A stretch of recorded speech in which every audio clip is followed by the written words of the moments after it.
मालासर के अंदर 2-3 जोरदार जयकारे लगाए। जय बोले बालाजी महाराज की, जय बोले ठाकुर जी महाराज की, जय बोले राम साहब पीर की। उपस्थित आपके लोकप्रिय प्रत्याशी लालचंद जी मूड साहब, दलित नौजवान नेता भाई ओमकार जी बाली साहब, सरपंच साहब महावीर सिंह जी, नारायण सिंह जी साहब, समानी गाजी साहब और सारी जो टीम है, मंचा सिंह, मौजूद बुजुर्गों, नौजवान साथियों, माताओं बहनों प्यारे बच्चों, सबसे पहले तो मैं आपको धन्यवाद दूंगा सरदार शहर की इस वीर धारा को कि मैं पिछले आज चौथा दिन है और नामांकन रैली के अंदर भी मैं आया था। जितना प्यार प्रेम आशीर्वाद आपने मुझे दिया, 6 बजे का टाइम होता है, पहुंचने में 12 बज जाती है, लेकिन बुजुर्ग ये कहते हैं कि एक बार हनुमान को देखेंगे, वो बदलाव करेगा या नहीं करेगा, उसके विचार क्या है। मैं हृदय से आपका आभार प्रकट करता हूँ। बहुत बहुत आपको धन्यवाद, जितना आशीर्वाद आपने सरदार शहर की धरती पे दिया। मेरे से पूर्व वक्ता बाली जो लालचंद जी ने पूरी बात आपके सामने रखी थी। सरदार शहर के अंदर मुझे विकास नजर नहीं आ रहा। बिजली है, वोल्टेज नहीं है, टीका सर से वो 5-7 लोग रोज मिलता है, ऐसी करेगा मैं जल्दी लाइन नहीं खींचूंगा फेडरल का। भाइयों, सरदार शहर का जो अस्पताल है वो किन अव्यवस्थाओं से जूझ रहा है। सड़क, पानी, स्कूल, बिजली, ये यहाँ की प्रमुख समस्या है। रोजगार प्रमुख समस्या है और खेत सिंचाई का पानी। अगर यहाँ के नेता ईमानदारी से चाहे कि सरदार शहर खेत पानी लेना है तो मेरे यहाँ नजदीक है तारानगर, सरदार शहर और रावतसर की तरफ आराम से सरदार शहर के प्रत्येक खेत में सिंचाई का पानी आ सकता है, लेकिन उन्हें ईमानदारी से काम करना पड़ेगा। और मैं आपको विश्वास दिलाता हूँ कि दोनों को आपने देखा, भवनलाल जी को शायद 7 बार कितनी बार जीते, 7 बार जीते, 35 साल। पिताजी मेरे साथ थे 8 की तरह। पिता एक बार 4-5 बार हारे। लगातार मुझे इनके नाम सुन रहा हूँ लंबे टाइम से, पिता की और भवनलाल जी की टक्कर ऐसी सुनता है। दुर्भाग्य इस बात का है कि जिनको अपन ने परख लिया और काट की हंडी एक बार चलती है, या तो 7-8 बार काट के हंडी चल गई। कैसे आप मजबूत हो गए इलाके को। मैं वोट की अपील करने आपके बीच आया हूं। मेरा संघर्ष आपने देखा, मैं लोगों को लड़ने का काम नहीं करता, लोगों को एकजुट करके राजस्थान की सत्ता पे जवान, किसान और 36 कौम का कब्जा हो, न राजस्थान में अपराध हो, न भ्रष्टाचार हो, हमारी बहन बेटियां सुरक्षित रहे और अपराध मुक्त राजस्थान, कर्ज मुक्त किसान, फ्री बिजली मिले, टोल नहीं देना पड़े और मजबूत लोकायुक्त राजस्थान के अंदर हो। इस बात को लेके इस प्रदेश में अपने जवानी के 20 साल अगर सड़कों पे किसानों को भी, जवानों को भी निकाले तो नागौर के सांसद ने मंत्री पदों को ठोकर मारी और किसानों की सत्ता में भागीदारी सुनिश्चित करने का बीड़ा उठाया। भाई जो हम दिल्ली गया चुन के, तो जो किसान बिल थे वो काले कानून थे और ये देश के किसानों ने स्वीकार किया। बड़ा आंदोलन चला दिल्ली के चारों तरफ, पंजाब, हरियाणा, उत्तर प्रदेश और दिल्ली का किसान सड़कों पे था। सब एक ही बात कह रहे थे, यहाँ 24 बीजेपी के MP हैं, मैं RLP का हूँ, उस समय गठबंधन से मैं नागौर की सीट पे था, बीजेपी ने मुझे वहां वोट दिया और 20 जगह 18-17 जगह जितनी मेरी मन पड़ी मैंने बीजेपी के तमाम नेताओं को वोट दिलाया, उनके इलाके में घूम घूम के अपील करके, और इसलिए 25 MP बने राजस्थान के अंदर। और गहलोत के बेटे को अगर जोधपुर में जाके हराया, वो नागौर के सांसद ने अशोक गहलोत के बेटे को हरा के संकेत किया कि अब ठगी नहीं चलेगी राजस्थान का। लेकिन जब किसान सड़क पर थे तो आपके MP साहब का बयान पढ़ रहा था, कि महाराज जी का भी पढ़ रहा था, सिकरवाला बाबा जी का, झुंझुनू का पढ़ रहा था, अजमेर वाला का पढ़ रहा था, हरियाणा वालों का, यूपी वालों का पढ़ रहा था। एक ही बात कह रहे थे कि बिल अच्छे हैं, किसानों को बरगलाया जा रहा है। और ये भी कह रहे थे कि जो सड़क पर बैठे वो तो आतंकवादी है, किसानों अलगाववादी है। आप ये बताइए क्या क्या बयान दिए, लेकिन बिल वापस हुए कि नहीं हुए? बिल वापस हुए, प्रधानमंत्री को झुकना पड़ा। लेकिन जब देश का किसान तकलीफ में था तो देश के किसानों की चिंता उत्तर भारत के किसी किसान के बेटे ने करी। वो नागौर के सांसद ने सत्ता छोड़कर सड़क पर अपने भाइयों के बीच 70 दिन पूरी सर्दी सड़क पर निकाली थी। दूसरी जब अग्निपथ योजना आई, अग्निपथ योजना सेना को ठेके में दे दिया। 4 साल के लिए कोई आदमी कैसे सेना में जाएगा अग्निवीर बन के, बताओ मुझे। और 4 साल के लिए जाएगा तो वो ईमानदार से काम नहीं करेगा, तो उसको लगेगा मैं तो 4 साल के लिए आया हूँ, मुझे तो वापिस जाना है। तो कोई दूसरे काम करके आएगा वहां पे और बंदूक चलाना सीख के आएगा, या वैसे ही अपराध बढ़ते हैं। अगर फौज की ट्रेनिंग लिया हुआ आदमी राजस्थान में या देश में वापिस आ गया निकाल के, तो यह कोराम मचा देगा। अपराध राजस्थान और देश में सर चढ़ के बोलेगा। इस अग्निपथ योजना का भी बीजेपी के सांसदों ने पक्ष लिया कि मोदी जी बहुत बढ़िया योजना लाए। अगर पक्ष नहीं ले उनकी टिकट कट जाए, पक्ष नहीं ले उनको बाहर निकाल दे तो उनको 5000 वोट आए। तो बिना सिंबल वोट नहीं मिलता ना, हर कोई बिना सिंबल नेता नहीं बन सकता। बिना सिंबल की 0 से शुरुआत होती है और जो चिन्ह होता है उसकी 20 से 30,000 वोट से शुरुआत होती है। कांग्रेस के वोट ही बीजेपी। कभी कभार लोग बदलाव की सोचते हैं। भाई हनुमान बेनीवाल ने कहा कि सेना को ठेके में नहीं देने देंगे, अग्निपथ का विरोध किया, लोकसभा में विरोध किया और जोधपुर में 2 लाख जवानों की रैली करके संदेश दिया, मोदी जी पहले किसान थे, आप झुके, अब किसानों के बेटे हैं, आपको झुकाएंगे। समय जरूर लग सकता है, लेकिन अग्निपथ वापिस लेना ही पड़ेगा। सेना को दे दिया, भाइयों ये राजस्थान के अंदर भी आप देखो कितने जातियों को लड़ने का काम किया वसुंधरा ने। पहले जाट राजपूत एक साथ रहते थे सारे, लेकिन जब से वसुंधरा आई अलग अलग ड्रेस पहन के अलग अलग जातियां बता के कभी कुछ कह दिया कभी कुछ कह दिया। जाट राजपूतों को लड़ने का प्रयास किया, गुर्जर मीणों को लड़ाया राजस्थान में, शेड्यूल कास्ट से दूसरे लोगों को लड़ाया और अपना काम करते ही वसुंधरा राजे। यहाँ नहीं रोजगार मिला, अपराध में नंबर 1 पे आ गए राजस्थान के अंदर। राजस्थान में तो ये स्थिति होगी कि ढाणियों में जो लोग रहते हैं सीधे साधे परिवार हैं, वो डरते हैं ढाणियों के अंदर कि कब कोई घटना हो जाए, कब बदमाश आ जाए, कब गोली मार जाए और हमारी बहन बेटियां सुरक्षित नहीं, कब बच्चों के साथ दुराचार की घटनाएं हो जाए। इसके लिए कोई जिम्मेदार है तो कांग्रेस और भारतीय जनता पार्टी के नेता जिम्मेदार है, जिन्होंने 50 साल और 70 साल दोनों पार्टियों ने लगातार राजस्थान के अंदर राज किया। मैं तो इतना ही आपसे पूछना चाहता हूँ कि तीसरी ताकत आपको बिना खड़ी नहीं होगी। अगर मैं 10, 5, 15 सीट मारवाड़ से ले भी आऊंगा, 20 ले आऊंगा, तो उससे तीसरी ताकत खड़ी नहीं होगी। भाइयों सरदार शेर के चुनाव परिणाम से राजस्थान में तीसरी ताकत खड़ी होगी। पूरा देश सरदार शेर के चुनाव को देख रहा है। सरदार शेर के अंदर अगर आपने बदलाव कर दिया तो निश्चित रूप से 23 का सेमीफाइनल जो अभी है वो फाइनल मुकाबला भी राष्ट्रीय लोकतांत्रिक पार्टी सबसे बड़े दल के रूप में। लोग मेरे पे जातिवाद का आरोप लगाते हैं कि हनुमान जी तो जातिवाद करते हैं। आप मुझे राजस्थान में एक जगह बता दे कि मैं जातिवाद करके बच्चों को लड़ने का काम मैंने कभी किया, मुझे बताओ एक उदाहरण। अब मेरी जो जाति वो रहेगी, ठाकुर साहब की जो जाति है वही रहेगी, जाति तो वही रहेगी ना जिसमें जन्म लिया और फार्म भरते हैं, नौकरी में लिखना पड़ता है। ये जाट है, ये राजपूत है, ये गुर्जर है, यादव है, मेघवाल है, मुसलमान है, ये मैं थोड़ा है जाति पड़ता।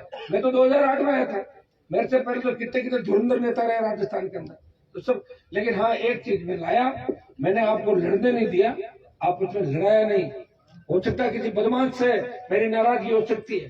देखिए जो अत्याचार करेगा, अन्याय करेगा और किसी भी समाज के साथ करेगा तो हनुमान बेनीवाल उस समाज के साथ खड़ा है जो पीड़ित है और बदमाश की जाति कुछ भी हो। मेरी जाति के खिलाफ भी, मेरे जाति के सारे लोग क्या मेरे से खुश हैं? मुझे किस तरह मेरे जाति के उन नेताओं ने, उन बदमाशों ने कितना परेशान किया 25 साल में, आपको पता नहीं बातों का। मैं अगर जातिवादी होता तो इस तरह राजस्थान के नौजवान किसान मुझे आशीर्वाद नहीं देते। मुझे आशीर्वाद दे रहे इसका मतलब भगवान की कृपा मेरे ऊपर है। मैंने सत्ता छोड़ी, लोग मंत्री बनने के लिए क्या क्या कर लेते हैं आप बताओ। मंत्री बना दो, मुझे मंत्री बना दो। हर व्यक्ति यही कह रहा 70 साल। लेकिन हनुमान बेनीवाल ने मंत्री पद छोड़े और वसुंधरा को भी याद दिला दिया, ये राजस्थान वीरों की धरती है वसुंधरा जी। हो सकता है दूसरे नेता आपके घर पे आके आपके पैरों में पड़ गए होंगे, लेकिन हनुमान बेनीवाल से टक्कर महंगी पड़ी और वसुंधरा को 7 समंदर पार भेज दिया। पता ही नहीं बीजेपी वसुंधरा का नाम सुनना बंद हो गया ना आप लोगों को। तो किसने लड़ाई लड़ी? मैंने लड़ी, मैंने मेरा जीवन समर्पित किया और आप लोगों ने मेरा साथ दिया। गहलोत के बेटे को हरा के संदेश दिया, गहलोत जी आप जादूगर नहीं हो, जादूगरी खत्म कर दी जोधपुर के अंदर। फिर जब खींवसर का चुनाव था, पूरी सरकार वहां लगी। सो तो मेरे समाज के नेता थे इस देश के, हरियाणा, उत्तर प्रदेश, दिल्ली, राजस्थान, एमएलए, मंत्री, एक्स एमएलए, सारी जातियों को लगे और दूसरी जातियों को बैठा दिया। गांव गांव जाओ और तो और पुलिस फोर्स लगा के ज्यादा मतदान होता था, उन लोगों को डिस्टर्ब करने का प्रयास किया खींवसर के अंदर। गहलोत अपने बेटे की हार का बदला लेना चाहता था, लेकिन खींवसर की जनता ने अशोक गहलोत को भगा दिया। फिर राष्ट्रीय कांग्रेस पार्टी के खाते में सीट दिला के चुनौती दी। ये तो टेलर है, पिक्चर बाकी है। सरदार शहर का टेलर है, 23 की पिक्चर बाकी है। मैं इतना ही विश्वास आपको दिलाता हूँ, मेरे पे एक बार भरोसा करके आप देखें, आपको जहां भी मेरी जरूरत पड़ेगी पीठ दिखा के नहीं भागूंगा, आगे खड़ा मिलूंगा। इतना विश्वास आपको दिलाता हूँ। और मैं फिर समाज की बात करता हूं, मेरे तो पार्टी में जो 3 विधायक है, उनमें 2 शेड्यूल कास्ट के विधायक है, प्रदेश अध्यक्ष शेड्यूल कास्ट का है। आप सारी बातें देख सकते हो कि हनुमान के साथ जो लोग चलते हैं उनको मैं किस तरह की शिक्षा देता हूँ। मेरे साथ चलने वाले बच्चों को कभी मैं नहीं कहता कि तुम लड़ाई करो, जमीनों पर कब्जे करो, दारू के अंदर घुस जाओ, टोल में चले जाओ, बजरी में घुस जाओ।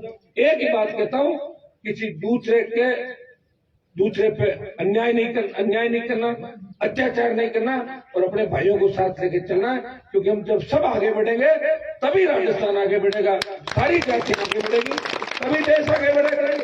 मैं मुस्लिम भाइयों से बार बार आह्वान करता हूँ कि पढ़ाई लिखाई पे जोर दें। पढ़ लिख के जब सारे बच्चे आगे आ जाएंगे, सारी समस्याएं अपना भी समाप्त हो जाएगी। पढ़ाई से सारी व्यवस्था ठीक होगी। देखिए हमारे नेताओं ने कितना धोखा दिया। ये सरदार से चूरू, सीकर, झुंझुनू, नागौर, बाड़मेर के जो इलाके, यहाँ 50-60 साल पहले अगर नहर आ जाती सिंचाई की, कितनी पैदावार होती बताओ खेतों के अंदर। 15 बीघा 20 बीघा वाला भी करोड़पति होता, लेकिन नहीं लाए नहरें नहीं लाए। पढ़ाई की बात करी और डराया आपको, अरे चुप रहे, पुलिस पकड़ लेगी। इतना डर और खौफ पैदा किया राजस्थान। ये तो मैं आ गया तो कम से कम लड़ता हो तो दिख रहा है। आज अशोक गहलोत कह रहा है मैं ओबीसी की विसंगति दूर कर दूंगा। पहले किसने मना किया था? मैंने किया था क्या मना? मैं तो मेरे लड़ रहे थे। आज एक वो जो है मंत्री था तो बोला नहीं, अगर मैं करा दूंगा। अरे भैया जब आरक्षण आंदोलन की लड़ाई चली थी तब तुम कहाँ चले गए थे? अब खाली बयान देना, फोटो कैसे छपे, राहुल तक जाना। तो गहलोत को अपना एक जमाने में पापा कहते थे, अब कह गहलोत मेरे खिलाफ है। अरे जो पापा होता है, बेटा कितना भी हो, वो पापा खिलाफ नहीं हो सकता। पापा तो पापा ही रहता है कि नहीं रहता?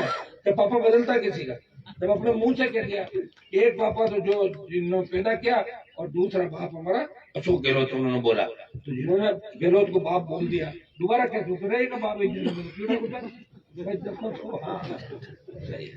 तो जो गहलोत को अपना बाप मानते हैं वो अब कहते हैं अब हमारा बाप नहीं 1 साल के लिए। ऐसे थोड़ी होगा।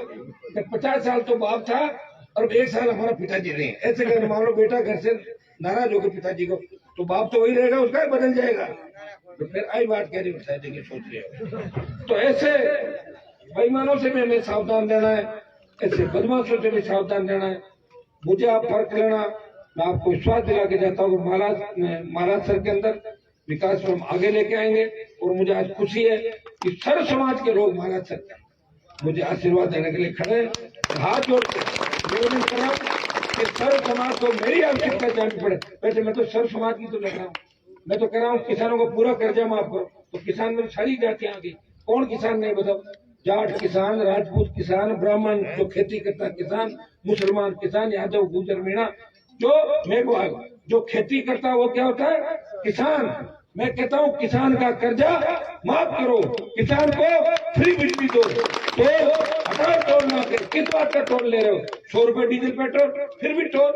रोड टैक्स अलग से, मजबूत लोकायुक्त लो, चोरी चकारी मेटो जो बड़े लोग पैसा खा के भाग रहे हैं, कईयों ने इतनी बड़ी बड़ी सोसाइटियां बना के घोटाले करके अपने अपने समाजों के नाम से, समाज के नाम से लोग आ जाते। अगर मैं कोई बात कह दूं मेरे समाज के दूसरे लोग मान लेंगे, हनुमान जी कह रहे तो ठीक होगा, फिर बाद में पता लगे ये घपला घोटाला क्या हो गया। ऐसे लोग भी देश की राजनीति के और देश की राजनीति के। लेकिन भाइयों ये सिस्टम है और सिस्टम को बदलने के लिए अंग्रेज जब आए थे हिंदुस्तान के अंदर राज करने थोड़े आए थे, व्यापारी बन के आए थे व्यापार करने के लिए। और ये पोल पट्टी देखी, ये तो मामला ठीक है, जचा रोकानी जचा गए 200 साल तक हमें बलिदान कुर्बानियां देनी पड़ी। किस तरह हमारे पुरखे लड़े थे अंग्रेजों के खिलाफ एकजुट होके।